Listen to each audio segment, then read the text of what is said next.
Saludos, saludos mis hermanos, mis hermanas. Hoy vamos a cerrar el libro de Isaías. Vamos a ver los últimos capítulos.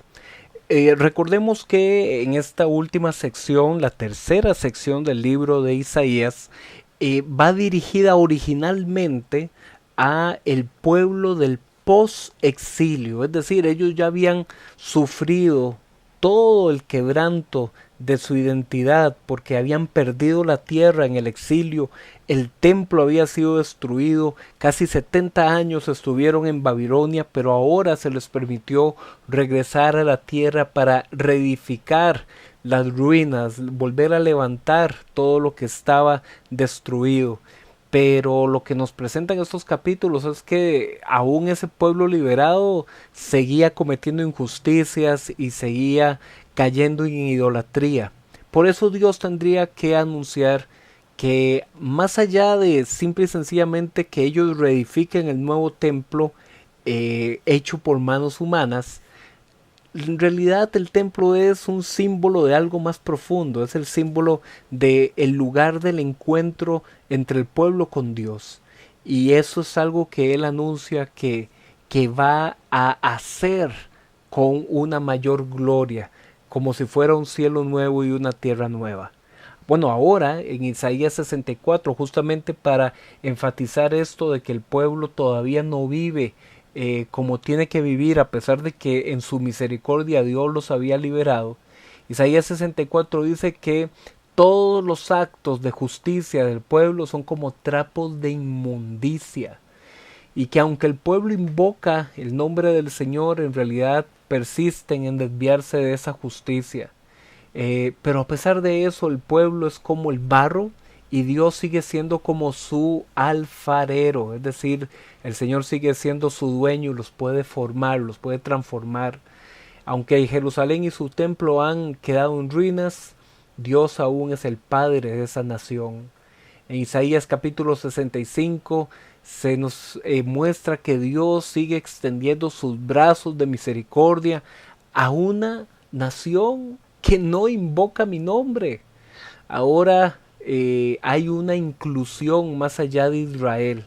Ya no se trata solamente de aquel pueblo que está en pacto, porque ese pueblo está descarriado, sino que el Señor también se dejará encontrar de unos que no saben ni siquiera invocar su nombre.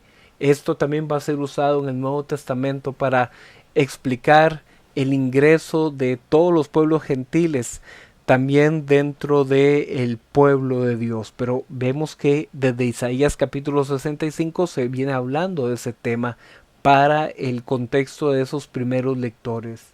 Dios no va a destruir al pueblo por completo. Dios va a preservar a un grupo selecto, un grupo elegido de siervos que sí buscan su nombre de todo corazón.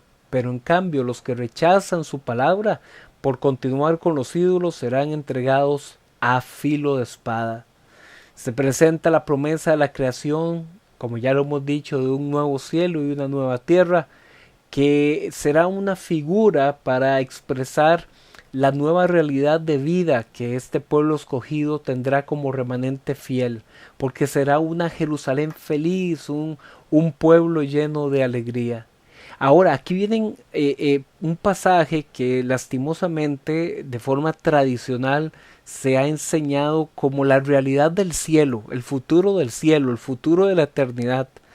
Pero lo cierto del caso es que aquí estas expresiones como que el que muera de 100 años será considerado joven, justamente nos hace entender que se trata de un lenguaje poético. Esto del que muera a los 100 años será un joven, es un lenguaje de hipérbole, es una figura literaria que al exagerar una situación se utiliza para enfatizar símbolos de bendición de Dios que habían en la antigüedad. Por ejemplo, en la antigüedad, tener una larga vida, tener cosechas abundantes, tener una vivienda resistente a las tempestades, tener paz en lugar de violencia, todo esto era símbolo de la bendición de Dios. Así es que no se trata aquí de una descripción más allá de la historia, en el futuro celestial de la eternidad, tampoco esto tiene que ver, como lo han interpretado algunos, de que se trata de el establecimiento del milenio en la tierra.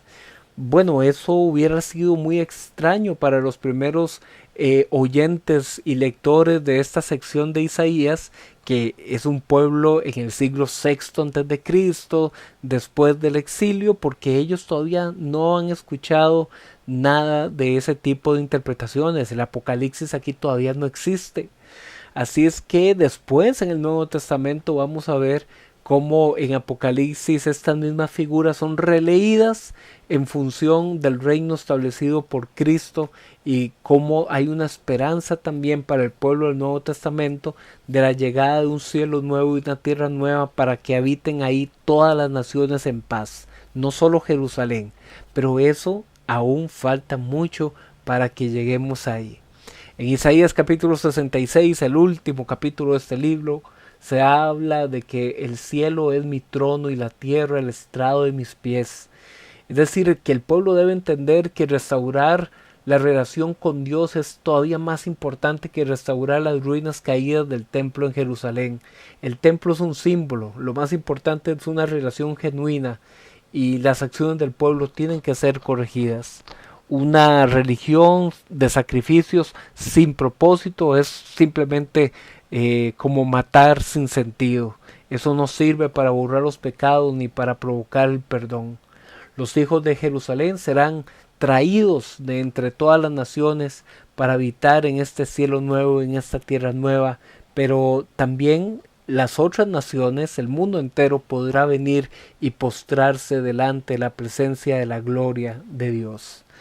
De manera general cerramos este pasaje, cerramos la semana y cerramos el libro de Isaías viendo cómo se hace una recapitulación de todos los temas que hemos venido viendo desde Isaías capítulo 1, donde se denunciaba que el culto estaba manchado, que el pueblo vivía en corrupción, y ahora se nos habla en este cierre de que el pueblo va a ser restaurado con un culto genuino y con un nuevo templo.